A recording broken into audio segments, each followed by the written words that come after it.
welcome back to my channel. I have brought you this daytime holiday makeup look just in case you gotta go somewhere during the holidays and you don't know what to wear or what kind of makeup to do. I honestly don't know exactly what this makeup look is. I just sat here and winged it, but I did love the result and I hope you guys do too. And if you're interested in knowing how I achieved this makeup look, then please keep on watching.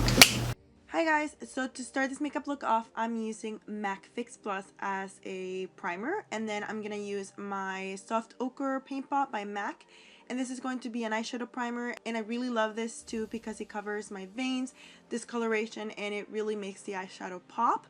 I'm just going to apply that all over the lid and underneath the lid, just in case I put eyeshadows there. I didn't know at the moment. But anyways, for foundation today, I'm using the L'Oreal Infallible in the shade 107. Oh, what am I saying? 105 in the shade 105. And I'm just going to apply some beauty drops by PIXI because my skin is so dry lately because of the winter. And I'm using this acne medication because my skin broke out. So I'm just suffering at the moment.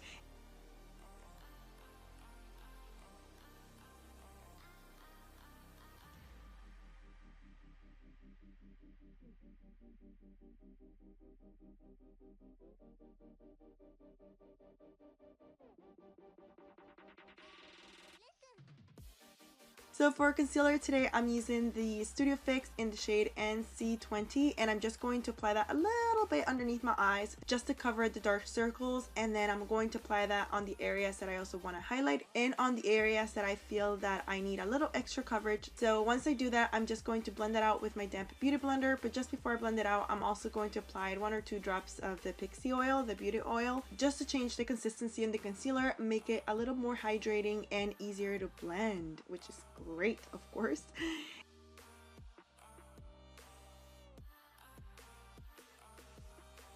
And as always, I'm going to set my concealer using a powder, and today I'm using the MERCIER translucent powder, which I regret doing because oh my gosh you guys, this stuff was horrible.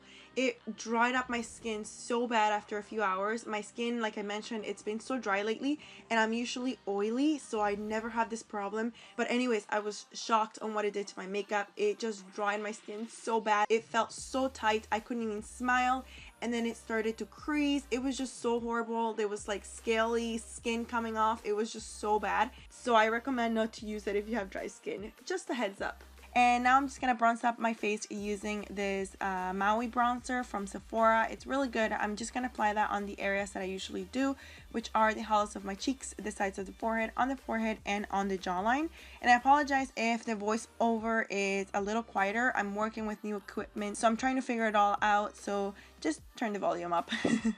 For blush today, I'm using this 9B blush palette from Morphe, and I'm just doing a mix and applying that all over the cheeks, just to give me a nice looking healthy skin.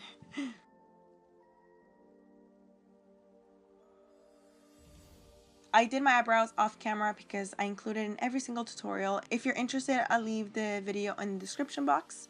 And now I'm just gonna set my makeup using MAC Fix Plus, and just before it gets fully dry while it's still tacky, I go on with my highlight, and today I'm using the BECCA Champagne Pop and Prosecco Pop. This is the face palette with Jaclyn Hill, and I'm just going to apply that on the highest points of my cheeks in a C shape, and then I'm also going to apply that on the cupid's bow, on the chin, on the tip of the nose, and on the bridge of the nose.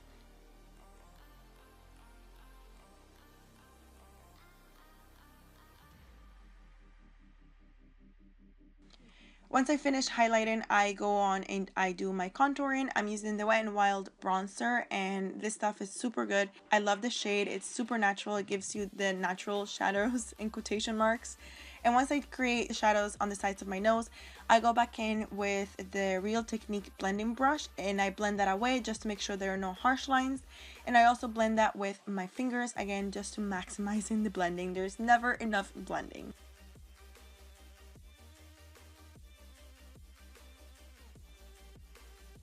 For the eyes, I'm taking this brown eye pencil from TARANTINO, and I'm just going to do a line.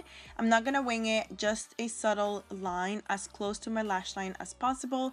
And once I finish doing that, I take any matte brown eyeshadow. This one is Densitized by NYX, and I'm just going to smoke it out as high as you like it. I kind of went about halfway, but you do it higher, lower, whatever, different color, it's up to you. And once I finish smoking it out, I'm also going to define the lower lash line, and then I'm also going to apply that same brown pencil on my waterline.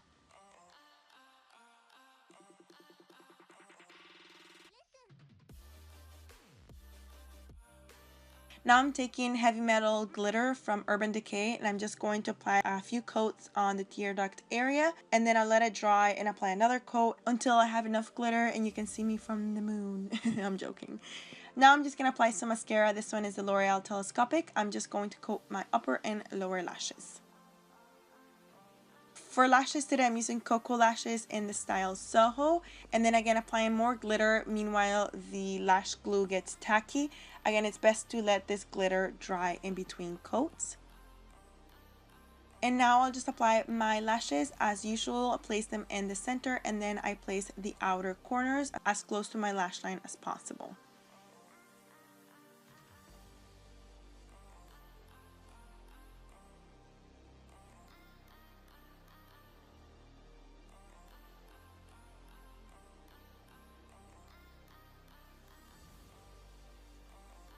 For the lips today, I'm using this Rimmel London gloss. It's something glamour or something glamour, yeah. But I'll leave all the products in the description box as usual. And that will conclude this makeup look, you guys. I hope you enjoyed. Mwah.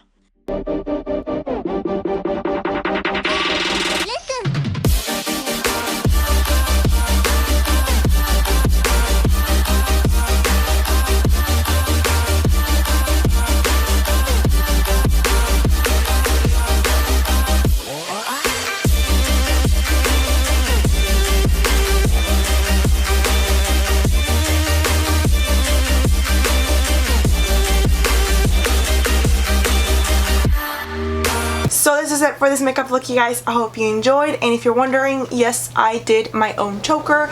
All I did was I went to the secondhand store and I bought this super ugly granny like skirt thing. It's humongous, like it doesn't even fit me, it's just so big. But the only reason why I bought it is because it has this style of what is it called, like little holes, and it had a really ugly what is it called, string or something. I threw that out because it was just so bad. Anyways, all I did was I cut the waist part of this to the size of my neck, and I sewed the two pieces together at the back, and how I take it off and on, it's tied up through the little string that I added, and that's it. Super easy, super simple. I made my own jean choker, and I also have a bunch of other chokers for you guys if you're interested. I'll leave the DIY choker video down in the description box, and I still can make more chokers out of this because I still have fabric, so really awesome. Oh, and I also shredded the little parts where I cut, so you can't see where I cut, or that you can't see that it's a clean cut. Also, I did do this rips on this jean jacket. I showed you guys how you can rip your own jeans in a couple DIY videos ago, so if you're interested in how I did that, I'll also leave that in the description box because I did the exact same thing on this jacket that I did on that jean. So I'm looking all jean today. Yay, I love jean, I'm obsessed. Anyways, you guys, enough talking. I'm gonna let you go. I hope you liked this tutorial, and if you did, don't forget to give it a big thumbs up because it helps me in knowing what kind of videos you like the best and which ones you don't, and that way I plan out what kind of tutorials I'm gonna bring for you guys in the future. So thank you so much for watching, you guys. Thank you so much for being here, and as always, I'll see you on my next tutorial very soon. Bye bye.